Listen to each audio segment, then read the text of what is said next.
భార్య వచ్చి నువ్వు ఎందుకు బ్రతుకున్నావు, చనిపోవన్నమాట అంది.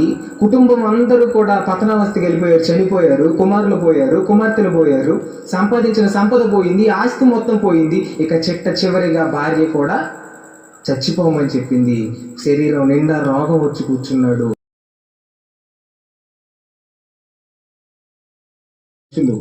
ఆత్మహత్య అనుకుంటున్నాడు. అది ఆత్మహత్య కాదు, శరీర హత్య. ఎందుకు చనిపోవాలనుకుంటున్నాడు అన్నప్పుడు ఎన్నో సమస్యలు మనిషి ఈరోజు చెప్పడం జరుగుతుంది. చనిపోతే ఇదండి ఈ జీవితం. ఒక్కసారి ఈ శరీరాన్ని విడిచిపెట్టిన తర్వాత ఈ దేహాన్ని మరలా మనం నడిపించలేవండి, కదిలించలేవండి. ఆ దేహంలో ఉన్న ఆత్మ బయటికి వెళ్ళే లోపే మనం కాపాడాలండి. ఒకళ్ళైనా ఆ ఆలోచన వచ్చిన వారిని చెడగొట్టాలండి, బ్రతికించాలండి. ఆ ఆలోచన తీసివేసి దానిలో ప్రయత్నమే ఈరోజు మీ దగ్గర మాట్లాడుతున్న ఈ మాటలు. చూడండి, యోబు అనేటటువంటి భక్తుడు ఎంతటి ప్రమాదంలో ఉన్నాడో, ఎలాంటి పరిణామాలను ఎదుర్కొన్నాడో ఒకసారి ఆయన మాటల్లో మనం చూద్దాం. యోబు గ్రంథం 1వ అధ్యాయం చూడండి. ప్రారంభం నుంచి 1వ అధ్యాయము 14వ వచనం 13 నుంచి చదువుదామండి. చెప్తున్నాను అండి, ఎన్ని జరుగుతున్నాయో, ఎన్ని కష్టాలు వస్తున్నాయో, ఎన్ని బాధలు వస్తున్నాయో లెక్క పెట్టుకుందాం. అదే బాధలు, అదే కష్టాలు ఆయనకంటే ఎక్కువ మనకు వచ్చినప్పుడు మనం కూడా అవసరమైతే చనిపోదాం. ఓకేనా? చూద్దాం ఒకసారి. చూడండి ఏమంటున్నాడు. ఒక దినమున యోబు కుమారులను కుమార్తెలను తమ అన్న ఇంట భోజనము చేయుచు ద్రాక్షారస పానము చేయుచుండగా ఒక దూత అతని యొద్దకు వచ్చి, ఎద్దు నాగలి దున్నుచు గాడిదలు వాటి సమీపమును మేయుచుండగా శబాయీయులు వాటి మీద పడి వాటిని పట్టుకొని పోయి ఖడ్గముతో పనివారిని హతము చేసిరి. ఏం పోయినాయి అంటండి? ఎద్దులు నాగలి దున్నుచు గాడిదలు వాటి సమీపమును మేయుచుండగా. ఎద్దులు, గాడిదలు ఇవన్నీ కూడా యోబు అనేటటువంటి వ్యక్తికి ఉన్నాయి. అవి ఉన్నప్పుడు అవి పొలంలో మేస్తుంటే శబాయిలు అనేటటువంటి ఒక జాతి వారు వచ్చేసారు. ఆ పని వాళ్ళందరినీ చంపేశారు. ఆ ఎద్దులని, ఆ గాడిదలను తీసుకొని వెళ్ళిపోయారు. అక్కడ నుంచి తప్పించుకొని వచ్చిన వ్యక్తి చెప్తున్నాడు, ఇవో ఇలా జరిగిందయ్యా, వాటన్నిటిని తీసుకొని వెళ్ళిపోయారు, పనివారిని చంపేశారు అని చెప్తున్నాడు. ఇంకా కింద చదవండి. అతడు ఇంకా నువ్వు మాట్లాడుతుండగా ఒక వ్యక్తి వచ్చి చెప్పాడు, ఎద్దులు పోయినాయి, ఇంకేంటి గాడిదలు పోయినాయి. ఇంకో వ్యక్తి వచ్చి మాట్లాడుతున్నాడు. అతడు ఇంకా మాట్లాడుతుండగా మరి ఒకడు వచ్చి, దేవుని అగ్ని ఆకాశం నుండి పడి గొర్రెలను పనివారిని రగులబెట్టి కాల్చి వేసిను, దానిని నీకు తెలియజెప్పుటకు నేను ఒక్కడనే తప్పించుకుని వచ్చి ఉన్నాను నేను. మరొకడు వచ్చాడు. ఫస్ట్ వ్యక్తి వచ్చేమో, ఎద్దులు అయ్యా పొలంలో ఎద్దులు మేస్తున్నాయి, గాడిదలు దున్నుతున్నాయి. వారు ఈ రెండు ఉన్నప్పుడు, పొలంలో ఉన్నప్పుడు కొంతమంది వచ్చేసారు, పనివారిని చంపేశారు, ఎద్దులను గాడిదలను తీసుకొని వెళ్ళిపోయారయ్యా అని ఆ వ్యక్తి చెప్తుంటే మరొక వ్యక్తి వచ్చాడు. ఆ వ్యక్తి వచ్చి మాట్లాడుతున్న మాట ఏంటంటే, ఆకాశం నుంచి అగ్ని వచ్చింది, అగ్ని వచ్చి గొర్రెలను పనివారిని కాల్చి వేసింది, అది నీకు చెప్పడానికి నేను వచ్చానని చెప్తున్నానండి. అంటే ఎద్దులు పోయినాయి, గాడిదలు పోయినాయి, గొర్రెలు పోయినాయి, పనివారు కాల్చివేయబడ్డారు, పనివారు కత్తి చేత చంపబడ్డారు.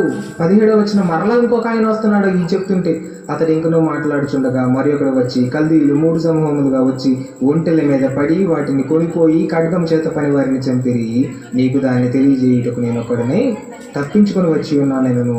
అతడు మాట్లాడుచుండగా వేరొకడు వచ్చి, దెబ్బ మీద దెబ్బండి, ఒకటి జరిగిన తర్వాత ఇంకోటి, ఒకటి జరిగిన తర్వాత ఒకటి, అది చెప్తుంటే ఇంకో ఆయన వస్తున్నాడు. అది అయిపోయేలోపు ఇంకో ఆయన వస్తున్నాడు. అదే చెప్తున్నాడు. చివరి 18వ వచనం, అతడు మాట్లాడుచుండగా వేరొకడు వచ్చి, నీ కుమారులను నీ కుమార్తెలను తన అన్న ఇంట భోజనము చేయుచు ద్రాక్షారస పానము చేయుచుండగా గొప్ప సుడిగాలి అరణ్య మార్గముగా వచ్చి ఆ ఇంటి 4 మూలలను కొట్టగా అది యవనుల మీద పడినందున వారు చనిపోయిరి, దాన్ని నీకు తెలియచెప్పడానికి నేను ఒక్కడనే వచ్చాను. ఏమండి, 4-5 వచ్చింది. ప్రారంభంలో వచ్చినైనా గాడిదలు ఎద్దులు పోయాయ్యా, వాళ్ళందరిని వచ్చి తీసుకెళ్ళిపోయారయ్యా, పని వాళ్ళని చంపేశారయ్యా కత్తితో అని చెప్పాడు. ఆయన చెప్తుంటే మరొక ఆయన వచ్చాడు, ఆకాశం నుంచి అగ్ని దిగింది, గొర్రెలను పని వారిని కాల్చేసిందని చెప్పాడు. ఆయన చెప్తూ ఉండగా మరొక ఆయన వచ్చాడు. మరొక ఆయన వచ్చేసి, కల్దీలు వచ్చేసారయ్యా, కల్దీలు వచ్చేసి పనివారిని చంపేసి ఒంటెలను తీసుకొని వెళ్ళిపోయారు అని చెప్పాడు. ఈ చెప్తున్న దానిలో ఈ 3వది మిగిలి 4వ దానికి వెళ్ళేటప్పటికీ, ఇగో మీ కుమారులు కుమార్తెలు అందరూ కలిసి వాళ్ళ అన్న ఇంటిలో భోజనం చేస్తున్నారు, పెద్ద గాలి వచ్చేసింది. గాలి వచ్చి ఆ ఇంటి గోడల్ని కొట్టేటప్పటికి ఆ గోడలు పడిపోయి నీ కొడుకులు కూతుర్లు చనిపోయారు అని చెప్తున్నాడండి. అంటే కొడుకులు చనిపోయారు, కూతుర్లు చనిపోయారు, ఆస్తి పోయింది, సంపద పోయింది, సంపాదించుకున్న పనివారు పోయారు, అంతా పోయింది. ఇక చివరిగా మిగిలింది ఎవరో తెలుసా? యోబు భార్య. ఇంతటి కష్టం ఈరోజు ఎవరికైనా వచ్చిందా?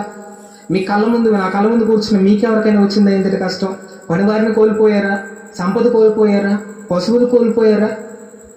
ఇవన్నీ కాకుండా ఇంకా ఆయన ఏం మాట్లాడుతున్నాడు చూడండి.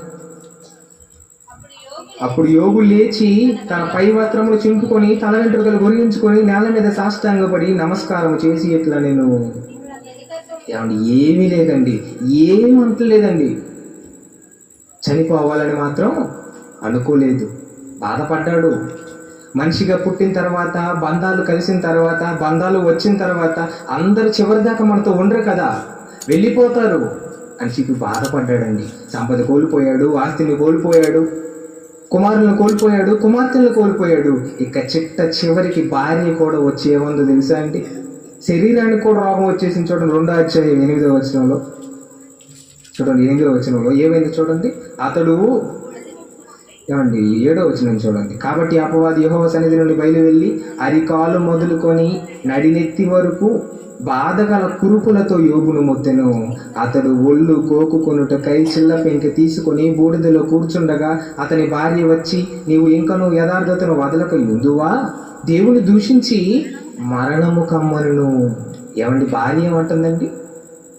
సంపద పోయింది, కుమారులు పోయారు, కుమార్తెలు పోయారు, ఇక శరీరం ఏమన్నా బాగుందా అంటే శరీరానికి కూడా కురుపులు వచ్చేసాయి. ఆ కురుపులని ఆ కురుపులు తట్టుకోలేక ఒక గాజు పెంకు తీసుకొని ఆ కురుపులను గీగుతూ బూడిదలో కూర్చున్నాడు. ఇక చివరికి భార్య వచ్చి అన్న మాట ఏంటంటే, జరిగింది ఏదో జరిగిపోయింది, మనం పోయినట్టు మరలా సంపాదించుకుందాం అన్న మాట చెప్పలేదండి భార్య. ఏమందో తెలుసా? ఏంటి ఇంత జరిగినా నువ్వేం మాట్లాడవేంటి? దేవుడిని కూడా ఒక మాట కూడా అనవేంటి? దేవుడిని దూషించి నువ్వు చచ్చిపో అందండి. ఎవరు? భార్య. భర్తలో సగభాగం. భార్య వచ్చి నువ్వు ఎందుకు బ్రతుకున్నావు, చనిపోవన్నమాట అంది. కుటుంబం అందరూ కూడా పతనావస్థకి వెళ్ళిపోయారు, చనిపోయారు. కుమారులు పోయారు, కుమార్తెలు పోయారు, సంపాదించిన సంపద పోయింది, ఆస్తి మొత్తం పోయింది. ఇక చివరిగా భార్య కూడా చచ్చిపోమని చెప్పింది. శరీరం నిండా రోగం వచ్చి కూర్చున్నాడు. ఆ బూడిదలో కూర్చొని ఆ చిల్ల పెంకెతో ఆ శరీరాన్ని చూసుకుంటున్నాడే తప్ప తను చనిపోవాలన్న ఆలోచన తనకి రాలేదండి. కారణం ఏం తెలుసు అతనికి? ఏమంటే ఒకసారి ఆలోచించండి. ఈరోజు ఇంత సమస్య ఎవరికైనా వచ్చిందా? ఎవరికైనా ఇలాంటి సమస్యలు అనుభవిస్తున్న వారు చనిపోయారంటే అదొక అర్థం. అవును కదండి. భార్య వచ్చి చనిపోమంది, సంపద పోయింది, కుమారులు పోయారు, కుమార్తెలు పోయారు, బ్రతుకున్నవాడు ఒక్కడే. ఇంకా దేనికోసం బ్రతకాలి, ఎందుకు బ్రతకాలి అన్న ఆలోచనతో చనిపోయేవారే కోకొల్లరు. కానీ ఇంతటి సమస్య వచ్చినా, బాధ వచ్చినా ఆయన మాట్లాడుతున్న మాట ఏంటో తెలుసా?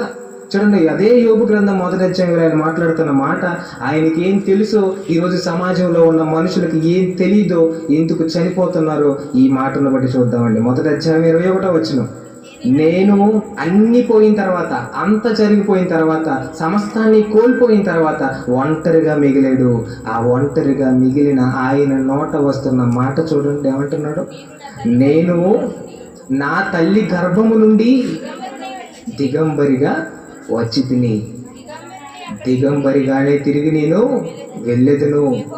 యెహోవా ఇచ్చాడు, యెహోవా తీసుకున్నాడు, యెహోవా నామమునకే స్తుతి కలుగును గాక. ఏమండి, బాధలో కూడా దేవునికి స్తుతి కలగాలంటున్నాడు ఏంటి? అంతటి బాధలో కూడా దేవుడికే మహిమ కలగాలంటున్నాడు ఏంటి? దానికన్నా ముందు అతను మాట్లాడుతున్న మాట, ఇవన్నీ పోయాయని, ఆస్తులు పోయాయని, సంపదలు పోయాయని, నేను కట్టుకున్న భార్య నన్ను చనిపోమందని చెప్పి, గర్భాన్ని పుట్టిన వాళ్ళు నన్ను చనిపోయారని చెప్పి నేను చనిపోవాలా? ఇవన్నీ లేవని నేను చనిపోవాలా? కాదు. నేను పుట్టేటప్పుడు ఎలా పుట్టాను? దిగంబరిగా పుట్టాను, ఒంటరిగా వచ్చాను. ఒంటరిగా వచ్చే నేను దేనికి వచ్చానంటే ఏదో ఒకటి సాధించడానికి భూమి మీదకి వచ్చాను. ఏమంటే, మనుషులు పిల్లలు పుట్టేటప్పుడు చేతులు ఎలా పెట్టుకుంటారు? చేతులు ముడుచుకొనే కదండి వచ్చేది. చేతులు తెలుసుకొని వస్తారా, ఇలా ముడుచుకొని ఉంటారా? ముడుచుకొనే వస్తారు. దేనికి? ఈ భూమి మీద తల్లి గర్భంలో నుంచి బయటకు వచ్చేటప్పుడు ఆ లోకాన్ని విడిచి ఈ లోకానికి నేను వచ్చింది సాధించటం కోసం వచ్చాను, సాధించి తిరిగి వెళతాను అన్న విషయం గుర్తుంది. భూమి మీద నేను పుట్టేటప్పుడు ఒంటరిగా పుట్టాను, పోయేటప్పుడు ఒంటరిగా వెళతాను. దేవుడే ఇచ్చాడు మధ్యలో ఉన్న వాటిని, ఈ శరీరాన్ని కానీ, భార్యను కానీ, పిల్లల్ని కానీ, సంపదలు కానీ దేవుడే ఇచ్చాడు, దేవుడే తీసుకున్నాడు. అవి లేనప్పుడు నేనెందుకు చనిపోవాలి? పుట్టేటప్పుడు ఒంటరిగానే పుట్టాను కదా, ఇవన్నీ దేవుడే ఇచ్చాడు కదా, దేవుడే తీసుకున్నాడు కదా. పోయేటప్పుడు కూడా ఒంటరిగానే నేను పోతాను. ఇవేవి నాతో పాటు చివరి దాకా ఉండవు. మరి అవి లేవని నేనెందుకు చనిపోవాలి అన్న ధైర్యంతో బ్రతికిన వాడు యోబండి. ఇలాంటి ధైర్యం లేక బలహీనతలో పడిపోయి తప్పు చేయాలనేటటువంటి ఉద్దేశంతో ప్రాణం విసికి చనిపోవాలనుకున్న వాడు ఎవరండి? సంసోను. ఈరోజు ప్రపంచంలో ఉన్న మనుషుల బ్రతుకులను మనం చూస్తేనండి, చిన్న చిన్న సమస్యలండి. భర్త భార్య మాట వినలేదని భార్య చనిపోవటం, భార్య చనిపోవటం ఏమండి, ఇది కోడిగుడ్డు కూర కోసం. చూసారా? అంటే ఎలా చనిపోతున్నారు అన్నప్పుడు, ఒక కోడిగుడ్డు కూర కోసం, ఒక తిండి కోసం, ఏదో బాధని, ఎవరో ఏదో మాట అన్నారని, తిట్టారని, ఏంటి ఇంతగా చనిపోయేది? ఇంత కష్టం వచ్చినా, ఎంత బాధ వచ్చినా యోబు ఎలా బ్రతికాడు? ఆయనకి తెలిసిన జ్ఞానం ఈరోజు సమాజానికి తెలియలేదండి. ఈరోజు సమాజంలో ఇలాంటి మాటలు చెప్పేవాళ్ళు లేరండి. చెబుతుంటే మతం అంటున్నారు, మత ప్రచారం అంటున్నారు, దేవుడి మాటలు చెప్పకుండా అడ్డుపడుతున్నారు. నిజంగా అండి, బైబిల్లో చెప్పబడిన మాటలు మతం కాదు, మతానికి సంబంధించిన మాటలు కాదు, కులానికి సంబంధించిన మాటలు కాదు. ఒక క్రీస్తు అనేటటువంటి వ్యక్తి ఒక కులానికి సంబంధించిన వాడు కాదు, ఒక మతానికి సంబంధించిన వాడు కాదు, యావత్ ప్రపంచానికి సంబంధించిన వ్యక్తి. యావత్ ప్రపంచం ఈరోజు యేసును కొలుస్తుంది అని అంటే, ప్రతి వ్యక్తి భూమి మీద బ్రతుకున్న ప్రతి వ్యక్తి నోట దేవుడు యేసుక్రీస్తు వారిని ఒప్పుకుంటున్నారు అని అంటే, ఆయన మాటలు కులానికి మతానికి సంబంధించినవి కాదండి. అది ఆయన చెప్తున్నాడు. ఎందుకు చనిపోవాలనుకుంటున్నారు? ఇంత బాధ వచ్చినా, ఇంత కష్టం వచ్చినా, ఎంత బాధ వచ్చినా చనిపోయిన ఈ జీవితాన్ని చూడండి. మీరు చనిపోతున్నారంటే మీకు ఇది అర్థం కాలేదు.